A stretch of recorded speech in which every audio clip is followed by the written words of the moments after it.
तो कुछ देखते हैं unit cell the unit of life का क्वेश्चन देखते हैं। पहला क्वेश्चन है the first person who observe and describe the living cell was. तो सबसे पहले लिविंग सेल को डिस्क्राइब एंड ऑब्जर्व कौन किया था? तो Antonie van Leeuwenhoek, Robert Brown, Robert Hooke and Rudolf वर्कुमे। तो आंसर हो जाएगा आपका क्या? आंसर हो जाएगा Antonie van Leeuwenhoek. Robert Hooke ने सबसे पहले सेल का खोज किया था, वो था डेड सेल, जो कॉर्क सेल था। क्या था? Cork cell, bee hips like structure था। और एंटोनी वन लीवेनहॉक ने सबसे पहले लिविंग सेल का खोज किया था, डिस्क्राइब किया था। नेक्स्ट है न्यूक्लियस वाज डिस्कवर्ड बाई। तो न्यूक्लियस का डिस्कवर किया था कौन? तो रॉबर्ट ब्राउन ने। कैमिलियो गोल्जी किसका किया था? तो वो गोल्जी बॉडी का। स्लाडेन एंड स्वान जो है वो सेल थ्योरी दिया था। आंसर 3 हो जाएगा। नेक्स्ट देखो, the cell theory was put forwarded by. तो सेल थ्योरी को किसने दिया था? स्लाडेन एंड स्वान ने। अभी तो बताएं, आंसर 1 हो जाएगा। नेक्स्ट देखो कि which of the following organelle is non membrane bound. इनमें से कौन सा सेल ऑर्गेनल है जो नॉन मेम्ब्रेन बाउंड है? Golgi complex single membrane bound, endoplasmic reticulum double membrane bound, microtubule non membrane ना, माइटोकॉन्ड्रिया डबल मेम्ब्रेन, एंड ये जो है राइबोसोम नॉन मेम्ब्रेनस होता है। ये प्रोकैरियोट यूकैरियोट सभी में पाया जाता है। आंसर 3 हो जाएगा। नेक्स्ट देखो कि the only organelle found in prokaryotic cell. इनमें से कौन सा ऑर्गेनल है जो प्रोकैरियोटिक में पाया जाता है? कॉम्प्लेक्स तो नहीं पाया, गोल्जी कॉम्प्लेक्स सिर्फ यूकैरियोट में होगा, प्लास्टिड यूकैरियोट में होगा, न्यूक्लियस यूकैरियोट में होगा, प्रोकैरियोट में इंसिपिएंट न्यूक्लियस होता है। तो राइबोसोम दोनों में होगा, तो आंसर हो जाएगा 4। अगला क्वेश्चन है the smallest coil is. Smallest coil नहीं, स्मॉलेस्ट सेल हो जाएगा। स्मॉलेस्ट सेल कौन है? माइकोप्लाज्मा। ठीक है, आंसर 2 हो जाएगा। Next, which of the following statement is incorrect with respect to prokaryote. Prokaryote के रिस्पेक्ट में कौन सा स्टेटमेंट गलत है? They have primitive type of cell that lack nucleus. सही बात है। They have membrane bound organelle like endoplasmic reticulum. नहीं, ये सिर्फ यूकैरियोट में होता है। They have the 70th ribosome. बिल्कुल सही है। They multiply much faster than eukaryotic cell. बिल्कुल सही है। तो आंसर जो 2 है गलत है। देख लिए। नेक्स्ट देखो, in some photosynthetic prokaryotes pigment containing structure is. तो प्रोकैरियोट में जो फोटोसिंथेटिक पिगमेंट कंटेनिंग स्ट्रक्चर होता है उसको क्रोमेटोफोर बोलते हैं। आंसर हो जाएगा क्लोरोप्लास्ट बोलेंगे। क्या है? आंसर 2 नहीं होगा। हाँ, आंसर 2 ही होगा भाई साहब। ये 2 तो क्रोमेटोफोर होता है। ये 1 नंबर पहले हो गया, होना यहाँ होना चाहिए था, 2 नंबर यहाँ होना चाहिए था। नंबरिंग में गड़बड़ी है, तो नंबरिंग देख के आंसर बना 2 होगा, पहले वाला 2 हो गया है। ठीक है।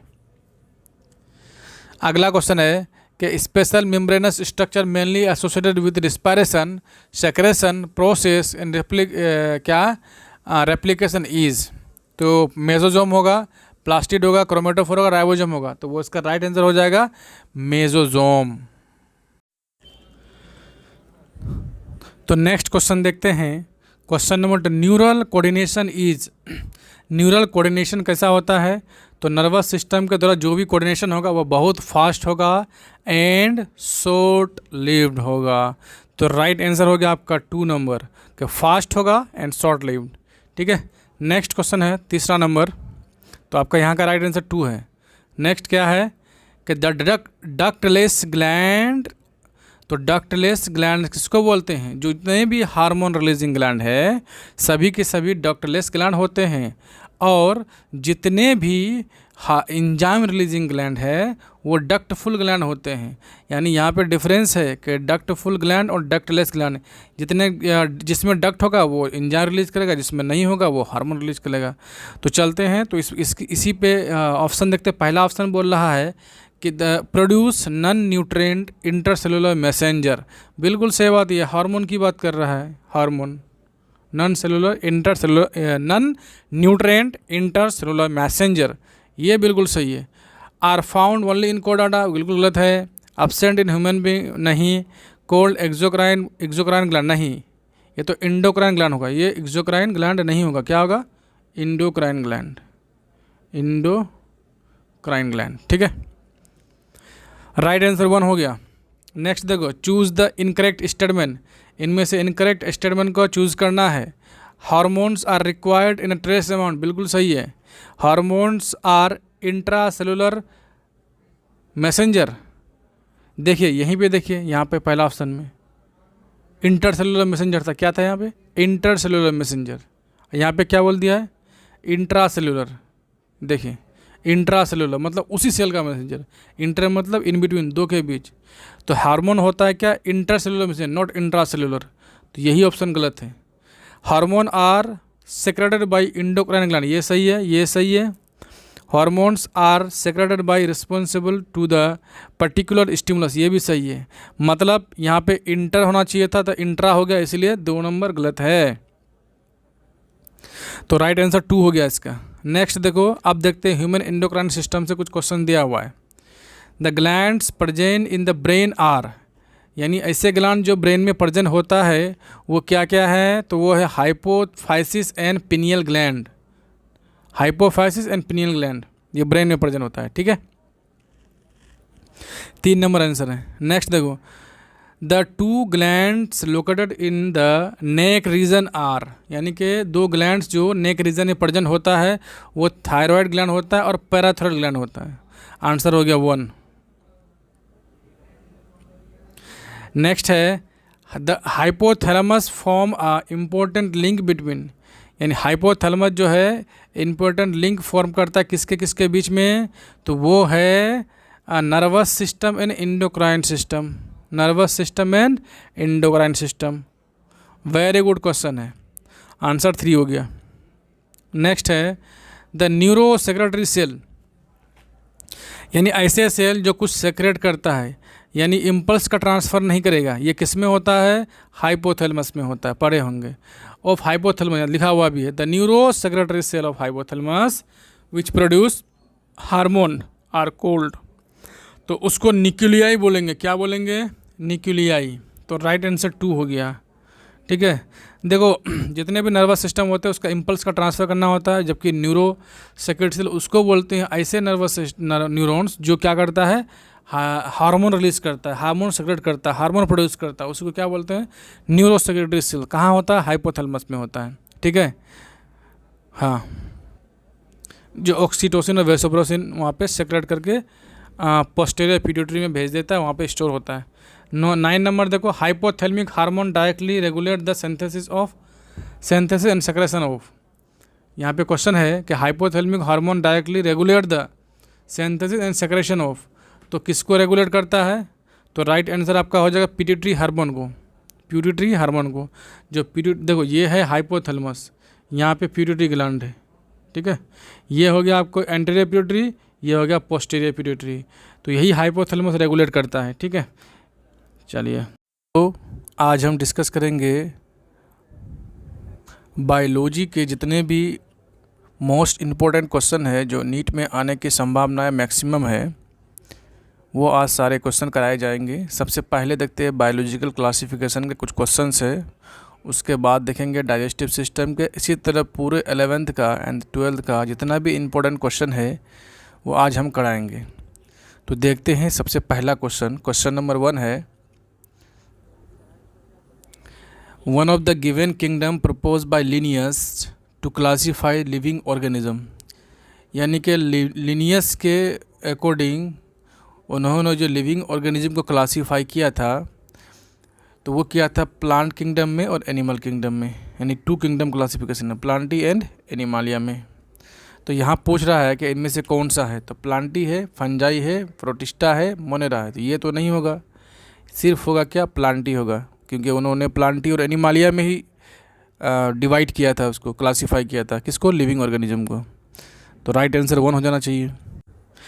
क्वेश्चन है कि which of the following kingdoms of 5 kingdom classification system have heterotrophic organism only, यानी 5 किंगडम क्लासिफिकेशन में सिर्फ हेटरोट्रॉफिक ऑर्गेनिज्म को किस किंगडम में रखा गया था अकॉर्डिंग टू 5 किंगडम क्लासिफिकेशन।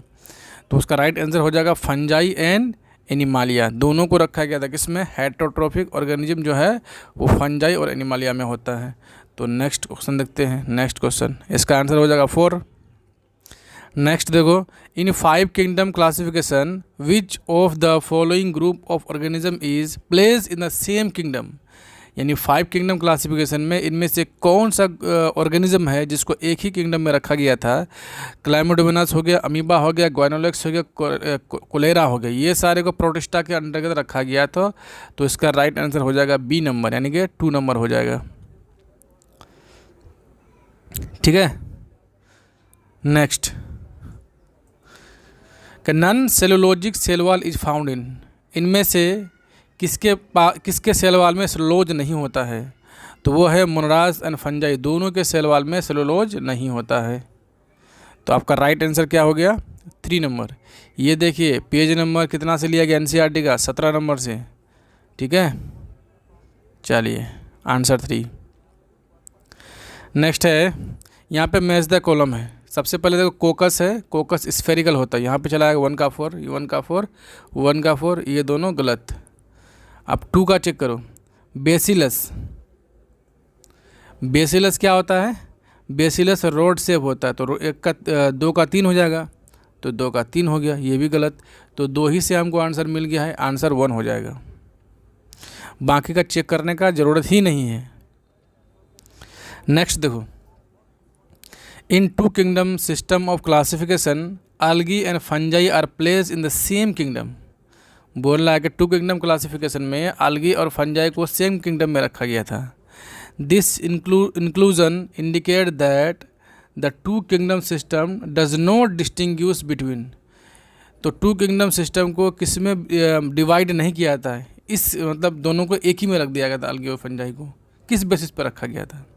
तो इसका राइट आंसर हो जाएगा फोटोसिंथेटिक एंड नॉन फोटोसिंथेटिक, यानी algae जो होता है फोटोसिंथेटिक होता है और कुछ फंजाई जो होते हैं नॉन फोटोसिंथेटिक होता है, उसको इस पर डिवाइड नहीं किया गया था, इसीलिए दोनों को एक ही किंगडम में रख दिया गया था। राइट आंसर हो जाएगा 3। ठीक है, next, the sole of kingdom Monera, यानी बैक्टीरिया को बोला जाता है सोल ऑफ किंगडम मोनेरा। तो यहाँ पे बैक्टीरिया से रिलेटेड कौन सा आंसर हो जाएगा, क्या लिखा है कि are structurally simple but very complex behaviour, किसका है, बैक्टीरिया का है। बैक्टीरिया को sole member of kingdom Monera बोला जाता है, आंसर हो जाएगा 2। नेक्स्ट देखो, the organism responsible for production of methane from the dung of ruminant, यानी कि गोबर जिसको बोलते हैं, उससे क्या बनता है, मीथेन गैस प्रोड्यूस होता है। तो वो कौन सा बैक्टीरिया करवाता है, तो आर्की बैक्टीरिया का थ्रू होता है। राइट आंसर हो जाएगा archaebacteria. Are consider very good pollutant indicator as they, यानी कि इनमें से कौन है जो वेरी गुड पोल्यूशन इंडिकेटर बोला जाता है। तो क्या लिखा, are consider very good pollutant indicator as they. Pollutant indicator वह होता है जो पोल्यूटेड एरिया में ग्रो नहीं करता है। यहाँ पे लिखा है grow in a polluted area, नहीं। Grow only when SO2 level is atmosphere high, बिल्कुल नहीं। Become green when level of pollution is increase, नहीं, गलत बात है, आंसर हो जाएगा 4 नंबर। यानी कि पोल्यूशन इंडिकेटर वह होता है जिसको लाइकेन बोलते हैं, वो कहाँ पे ग्रो नहीं करता है, पोल्यूटेड एरिया में ग्रो नहीं करता है। अगला क्वेश्चन है, काउजुअल एजेंट बोविन स्पोंजिफॉर्म इंसेफेलोपैथी, ये क्या है, तो ये होता है इज एबनॉर्मली फोल्डेड प्रोटीन है। क्या है, एबनॉर्मली फोल्डेड प्रोटीन है।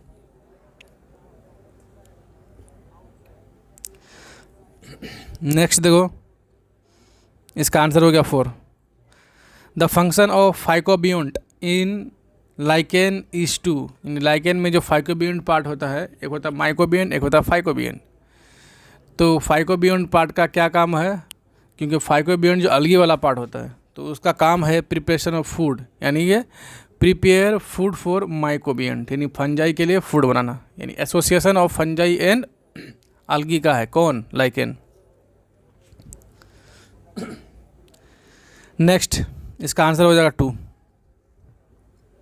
अगला देखो, साइनोबैक्टीरिया आर आइदर, क्या है साइनोबैक्टीरिया, तो सेप्रोफाइटिक नोर पैरासाइटिक, यहाँ पे होना चाहिए सेप्रोफाइटिक और पैरासाइटिक होना चाहिए था, और होना चाहिए, ठीक है,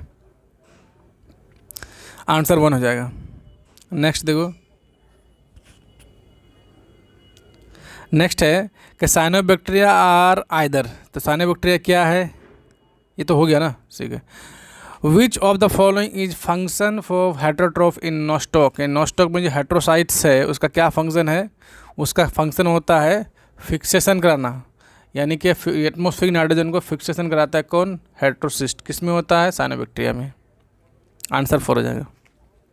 आज हम डिस्कस करेंगे पूरे बायोलॉजी में जितने भी इम्पोर्टेंट क्वेश्चन हैं जो नीट के लिए बहुत ही ज़्यादा इम्पोर्टेंट है, वो डिस्कस करेंगे।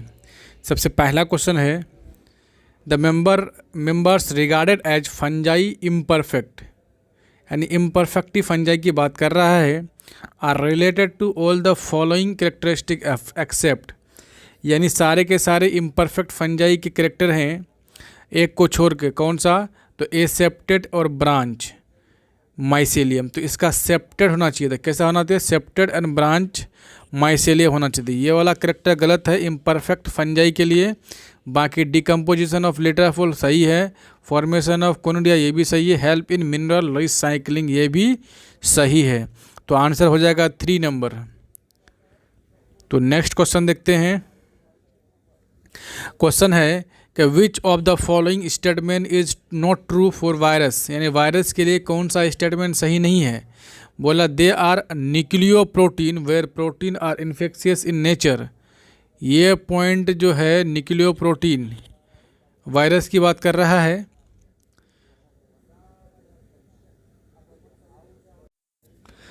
तो ये ये जो है आंसर आपका एक ही नंबर क्या है, गलत है। दूसरा देखते हैं, they can be crystalline and crystal consist of largely protein, बिल्कुल सही बात है।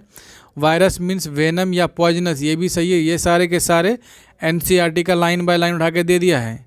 Virus can never have both DNA and RNA in genetic material, यानी कि जेनेटिक मटेरियल के रूप में डीएनए आरएनए वायरस में नहीं होता है, या तो डीएनए होगा या तो आरएनए होगा, दोनों साथ में नहीं होगा। इसका आंसर 1 है। नेक्स्ट देखो नेक्स्ट क्वेश्चन देखते हैं। क्वेश्चन बोल रहा है कि virus could be crystallise was shown by, यानी कि वायरस को क्रिस्टलाइज किसने शो किया था, तो सबसे पहले था वो कहाँ, WM स्टैनले ने। एनसीईआरटी का लाइन है पेज नंबर 26 से, एनसीईआरटी का पेज नंबर 26 से क्वेश्चन उठाया गया है, एकदम एनसीईआरटी का लाइन है ये, ठीक है। आंसर हो जाएगा 3 नंबर।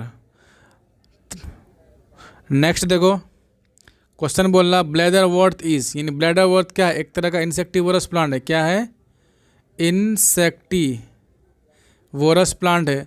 अगर ये इंसेक्टिवोरस प्लांट है तो आगे देखते हैं, इसका ऑप्शन के हिसाब से आंसर हो जाएगा। ये भी पेज नंबर एनसीईआरटी के 25 से लिया गया है। अगर ये इंसेक्टिवोरस तो पैरासाइट है क्या, तो बिल्कुल नहीं है, पैरासाइट इसको नहीं बोलते हैं। इंसेक्टिवोरस प्लांट है, बिल्कुल सही है।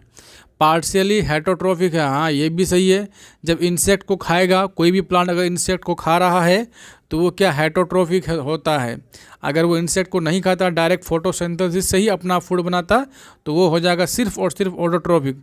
तो मतलब हो गया क्या, प्लांट ये जो ब्लैडरवर्थ जो इंसेक्टिवोरस प्लांट्स हैं, इंसेक्ट को खाता है, तो इंसेक्ट को जो खाता है वो क्या होगा, वो हेटरोट्रोप्स हो जाएगा, यानी 100% हो गया। तो आंसर हो जाएगा 4, both D and 2 and 3, answer 4 हो गया। अगला क्वेश्चन देखते हैं। अब लोग प्रियोन्स के बारे में बात कर रहा है।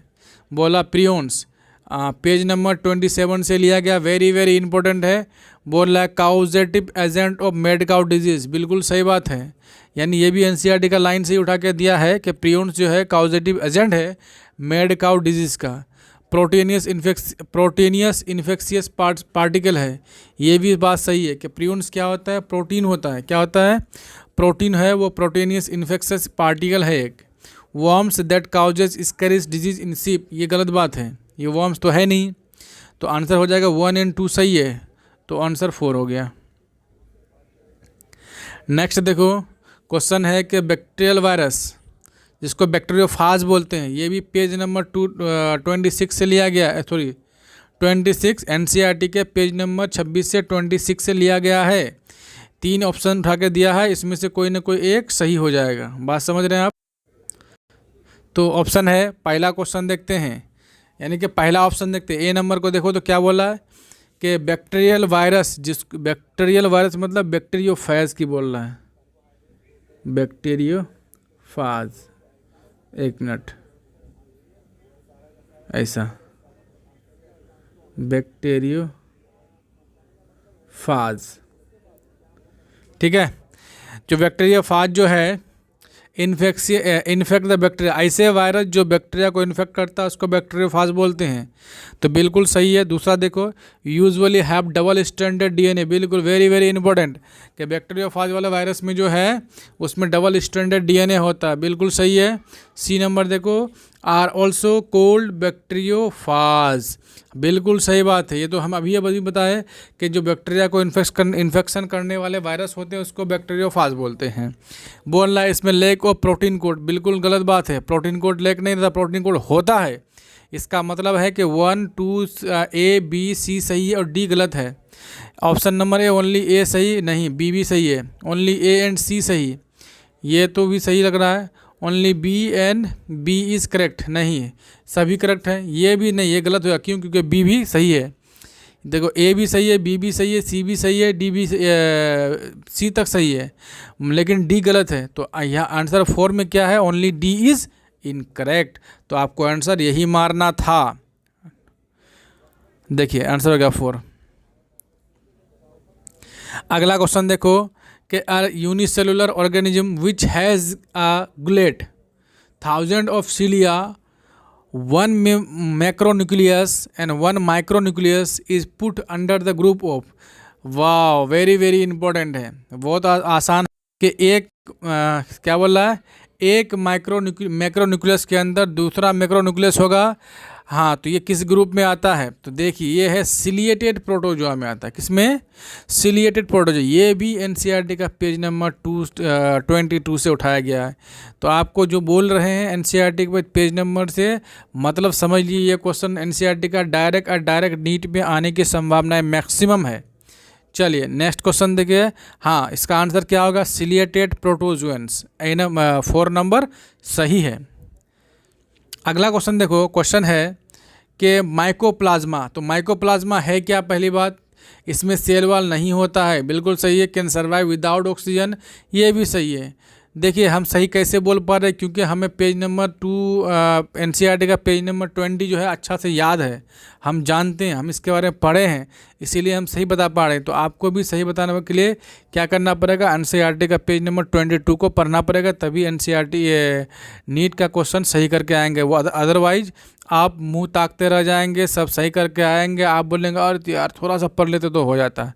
तो इसीलिए पढ़ लो, ठीक है। बोल रहा है primitive micro organism responsible for production of biogas, बिल्कुल गलत बात है।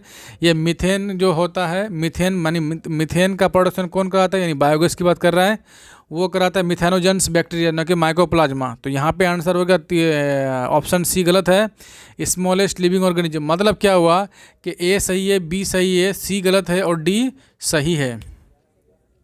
ए बी सही नहीं, ओनली बोल दिया, ओनली ए एंड डी सही, गलत। सी, ओनली सी इज़ करेक्ट, यही सही हो जाएगा आंसर।